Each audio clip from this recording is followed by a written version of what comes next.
Okay, so Boker Tov. Today's Daf Yomi is Sotah Daf Yud Ches, Sotah 18, and we're going to start today on the top of 18a. On the top of 18a, as the Gemara has been discussing different requirements for how the Sotah passage needs to be written exactly. You know that it is a required writing, so it's not just you can't just write it anywhere. You have a specific halachos about the writing. So on the top of 18a says the Gemara Kosval Shnei Dapin.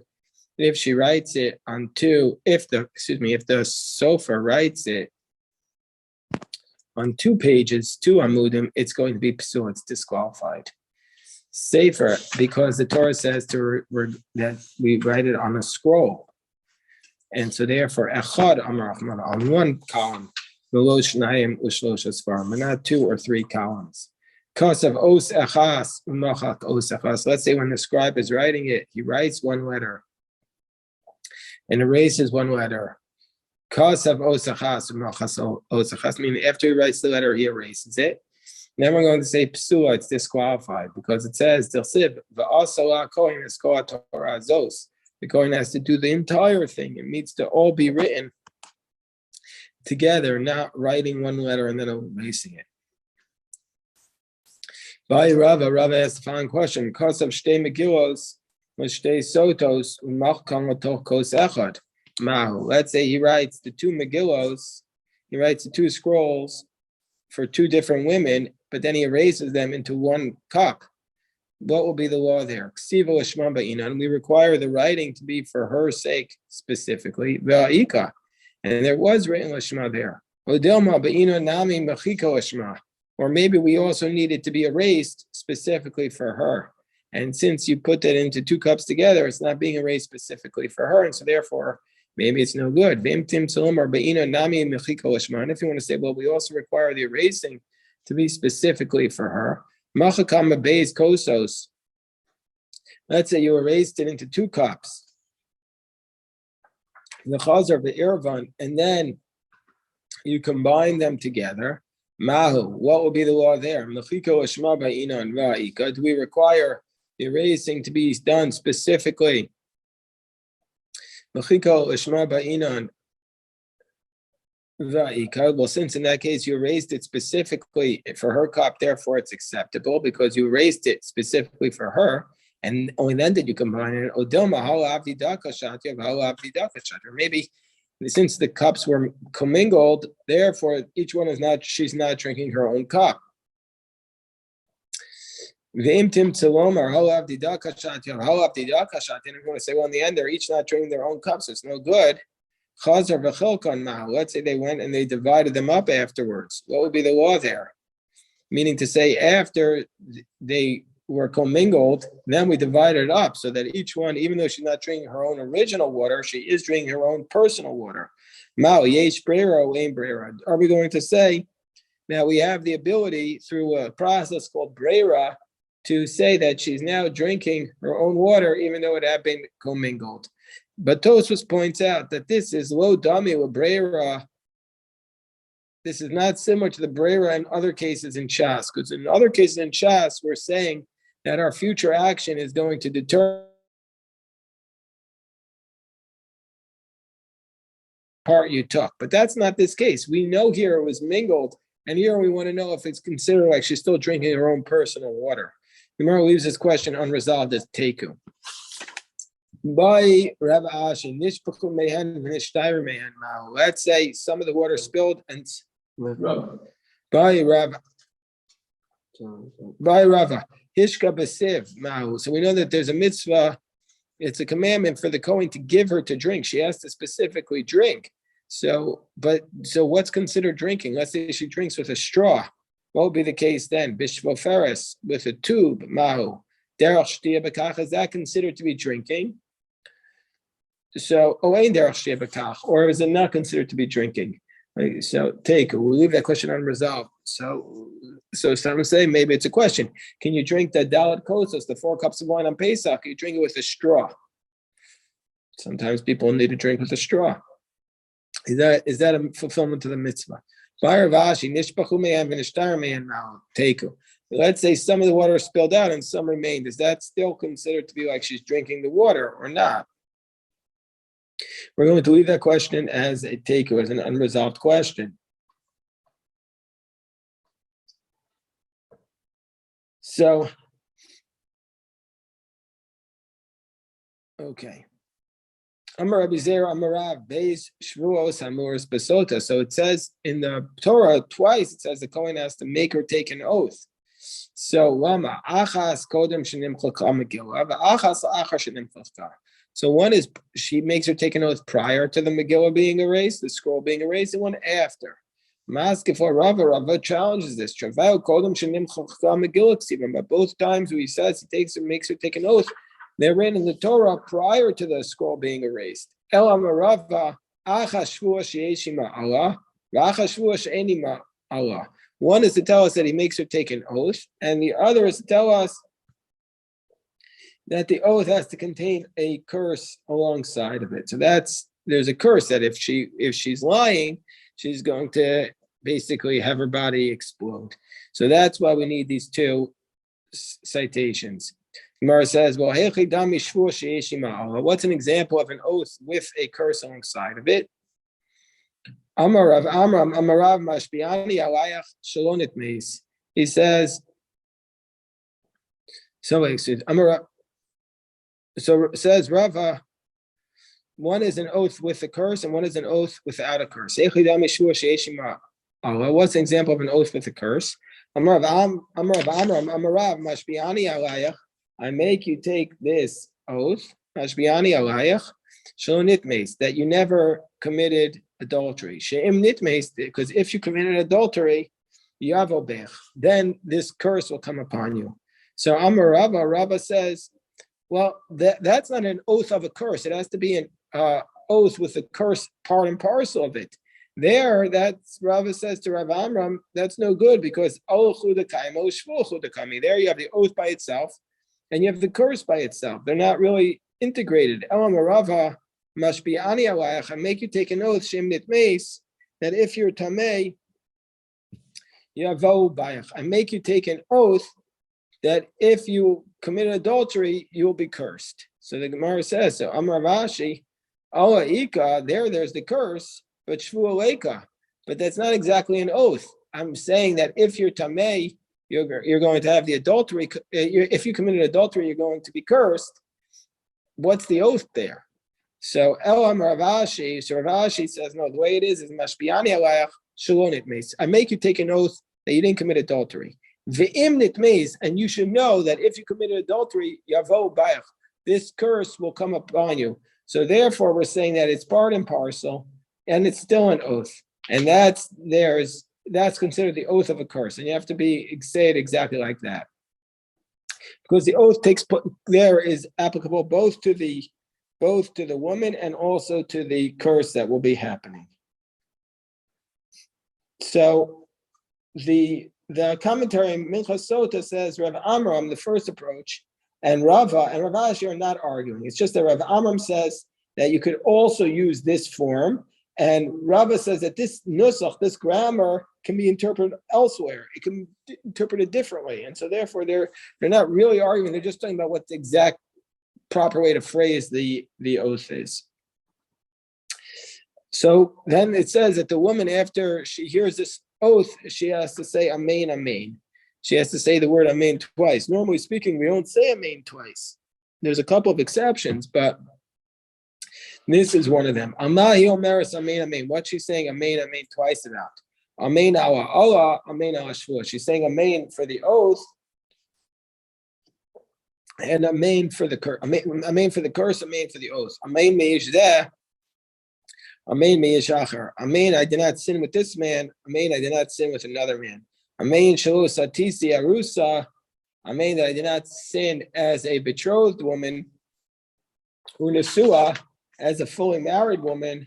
Vishomeres yavam. Amen, that I didn't sin on top of 18b as a shomeres yavam, meaning waiting for my husband's brother to marry me. Ukanusa, and I didn't sin as a woman, a kanusa is after the shomeres yavam is married by her brother-in-law. That's called kanusa.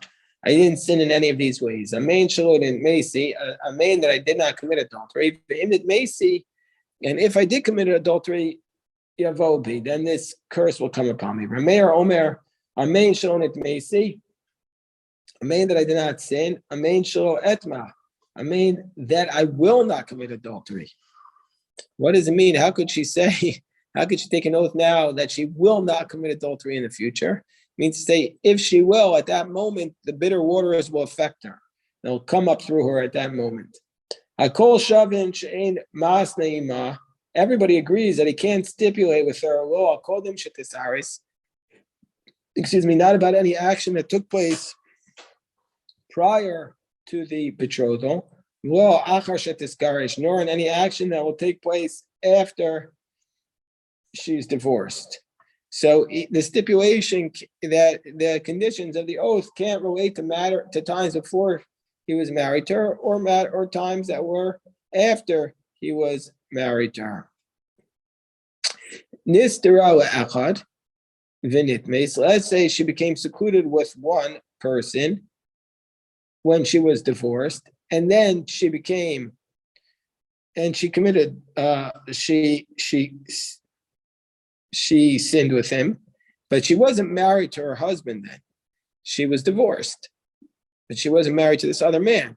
If she had married the other man, he wouldn't be allowed to remarry her back. But at this point, she didn't marry him. She just slept with him. And then the first husband marries her back. He can't make her take an oath about that time when she wasn't married. Now, clearly, this is not required. This is not a necessary statement, because the Mishnah has already said that he's not allowed to make a conditional oath about something after he's divorced from her. So why is it mentioning? It's being mentioned that maybe because he can make a condition with her about her final. If he's going to remarry her, he can make a condition about that, but he can't make a conditional about the time in between. This is the general rule. Kol shetibal, anytime, any relationship, which if she would have, but if she would have this relationship, she wouldn't be prohibited to return to her husband. Meaning to say, if a woman is adulterous, she's not allowed to go back to being with her husband. But there are certain relationships she's not allowed to have, but if she has them, she's still going to be allowed to return to her husband, or to be with her husband. So there's a general rule that any relationship that she would have and she wouldn't become prohibited to him, he can't make a conditional clause. He can't make her take an oath about that. So, for example, if she has a relationship with a man, but she doesn't marry him after he divorces her, he's not allowed to make her take an oath about that. Amar Rav Hamnuna.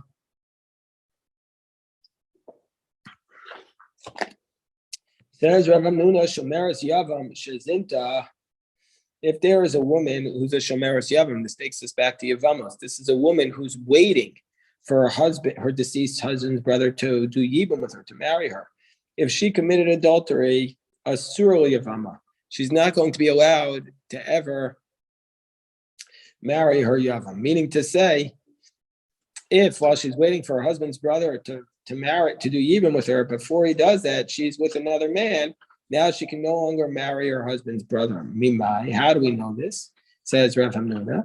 Mi diktani, from the fact that the Mishnah states Shomeres Yavam Ukanusa, from the fact that we say, she says, she takes an oath that she did not commit, she was not with another man when she was waiting for Yibum.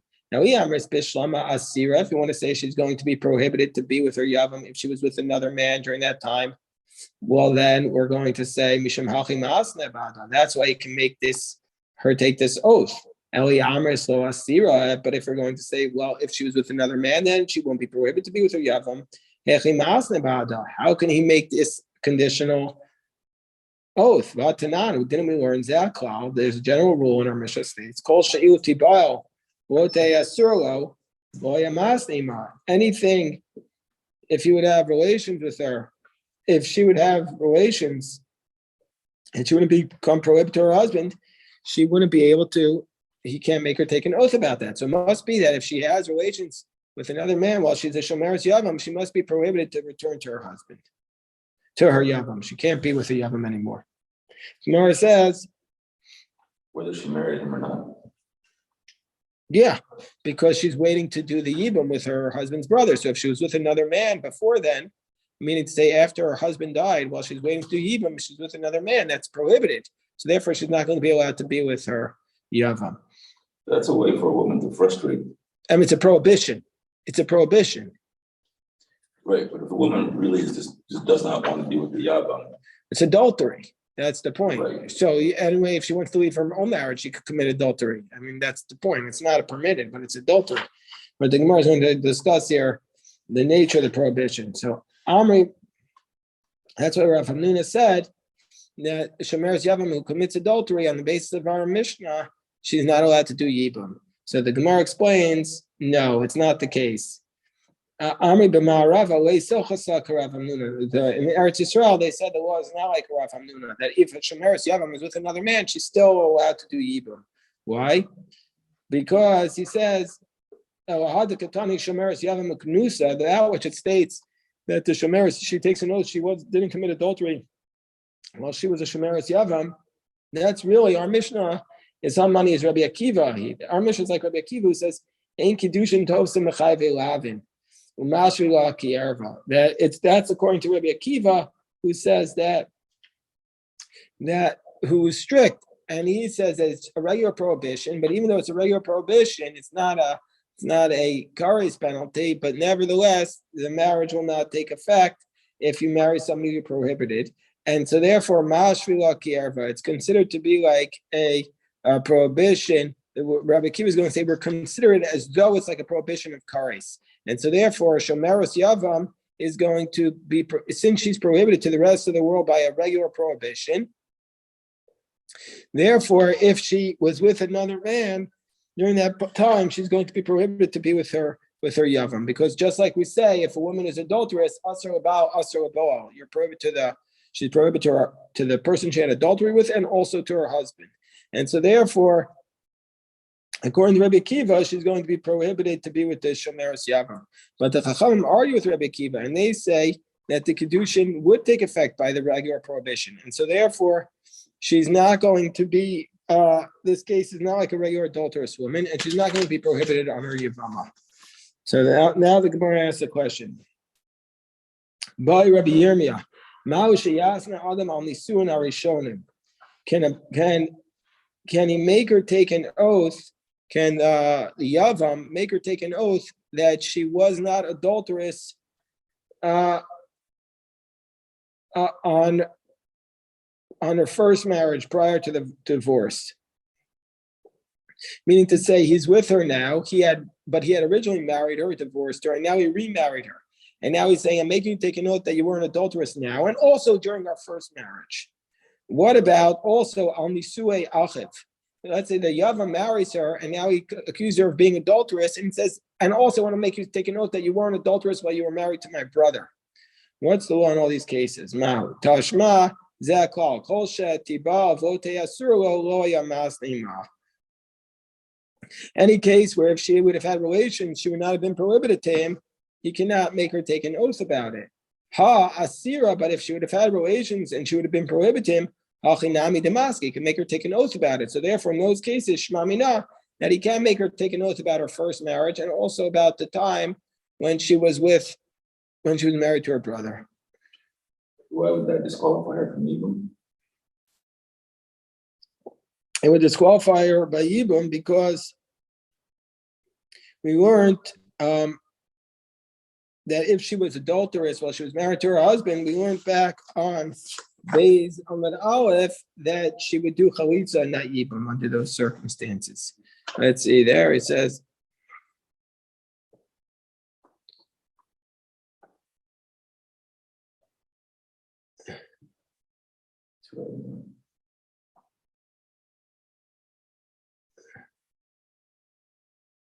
okay, because in their case, she'd have to do chalitza, not Yibum. Okay. Okay, so now we go on. So Tanya. So we learned Rabbi Meir Omer, Amen. Shalom and Meir. Meir says, Amen. She has to say Amen that I didn't commit adultery. Rabbi Meir says, Amen. Shalom Amen. Amen that I didn't commit adultery, and Amen that I will not commit adultery. Tanya Lo Kisham Rabbi Meir. Amen. Shalom Tame. She'emti Tame Mayim Bodkino Samei Alshav. Don't read it that Rabbi Meir is saying. Amen. I accept an oath that I will not commit adultery. That if she committed adultery, the waters would check her at this exact moment. Meaning to say, the water is not looking into the future and saying, "Oh, well, if we see in the future that you're going to commit adultery 2 years from now. Therefore, right now the waters are going to punish you." It just means that when she does commit adultery, that at that moment, the waters will actually rise up from inside of her and check her, both and punish her. By Ravashi, Adam So Ravashi says, can a person make her take an oath about a later marriage that they're going to have together?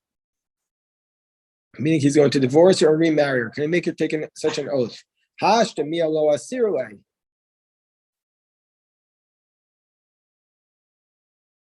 Meaning to say that Kedushin hasn't taken effect yet. Or we could say no, it's very possible that sometimes he'll divorce her and then remarry her, and so therefore it should take effect. But so let's try and bring a proof from our Mishnah. Everybody agrees that he cannot make her a condition with her on something that took place prior to the betrothal or after the divorce. And so too, if after he divorced her, she became secluded with one man and committed adultery, and afterwards he remarried her, he can't make her take an oath about what happened after she was divorced. But if he remarries her and then she became tamei, the implication is that he could make her take an oath now. He can't make her take an oath now about what happens while she's divorced, but he can make her take an oath about what will happen after she's remarried, after she's divorced. Shmamina. Yes, that would be okay. Mara is discussing, can a woman drink the Sotah waters more than once? This is the law of the Sotah. From the fact that it says the Torah in the plural, it means that this woman can end up drinking the bitter waters more than one time. It means to say, let's say she drinks the water and nothing happens, so we do the whole process again. That's what the implication is of the verse, Zos Toras. Rabbi Yehuda Omer is Zos. No, it says Zos. This is limiting. It means they can only happen once. The woman only drinks the bitter waters once. There is a story with Nechunya, the well digger. Remember him from Masech Shkolim, chapter 5, Mishnah Aleph, that because remember Nechunya Chofer Shichin, that he was in charge over digging the wells in the temple, and so for that reason he lived a very, very long time. He had this chus. He was in charge of digging the wells for the temple. So and he taught us Sha'isha Shota V'Shona. There was an incident, they testified before Nechunya, the well digger, that a woman can drink more than once. The Kibalnu do so b'shnei anashim. And we said we believe this testimony if it would be two separate men, meaning to say that two separate men accused her of committing adultery, she could drink twice. But if it's one man, he can't make her drink more than once. The Chachamim said no. A woman can't drink twice. Now with one man or two men, she can only drink the bitterest waters once. Tanakama. So according to the Tanakama, who says that a woman can drink twice. Why? Why does the Tanakama say Nami Aksiv Zos? So why can they do it? So Gemara explains the differences, the opinions here. According to Tanakh, who says the woman drinks twice, it's difficult because Nami Aksiv Zos. Zos is limiting. So Rabban and Basrai, Nami Aksiv Taurus. And according to Rabban, say she only drinks once. It says Taurus in the plural. So Amar Rava, so Rava explains, Be'ish echad u'bo echad, where it's one man and one man who she was accused of being adulterous with more than once. Everybody would say that you can't make her drink twice into this same exact scenario. One man, one husband, and one adulterer, one suspected adulterer, she can only drink once. Zos. It says Zos to limit it on top of 19a. Bishnei anashim mushnei bo'alin. If it's two men and two husbands and two different people accused of adultery, everybody would say that the woman would indeed can drink twice. Tachsev Toras, because it says Toras, which is a plural. Where is there an argument? By one husband and two different adulterers, or Bishnei Anashim, or two husbands and one adulterer. Tanakama Savar, the Tanakamas of the position, Toras, the word Toras in the plural, Rabuye, Kuli, it's to include these cases. Zos, and the word Zos is Lamute Ishachad Bo Echad. And the word Zos is to say you can only have one husband and one adulterer, that person cannot drink twice. One husband, one adulterer cannot drink twice. Rabbanan Basri, but the Rabbanan are the position. Savri Zos says Zos Lamute Kuli. It's coming to exclude all these cases. Toras, the word Toras is a Rabuye Shnei Anashim Shnei Bohalim. It's to include a case of two husbands and two different adulterers. So the Rabbi Yehuda Zos Lamute Tarti and Toras Larabos Tarti. So Rabbi Yehuda says the word Zos is to exclude two cases, and the word Toras is to include two cases. Zos Lamute Tarti. What is the word Zos excluding? Ish Echad Bo Echad. It's excluding, on the one hand, the case of one man with one adulterer. He can't do that case twice. And also, Ish Echad Shnei Bolim. One man and two different adulterers, he can't make her drink the bitter waters twice. Whereas Toras, the word Toras is a Rabuye Toras Shnei Anashim Bo Echad. It's to include a case of two husbands and one adulterer. Shnei Anashim Shnei Bolim. And two husbands and two different adulterers also make her drink twice. So, we now concluded this second chapter of Masechah Sotah called Hayam Mevi. So tonight the Daf Yomi will be at 7:20.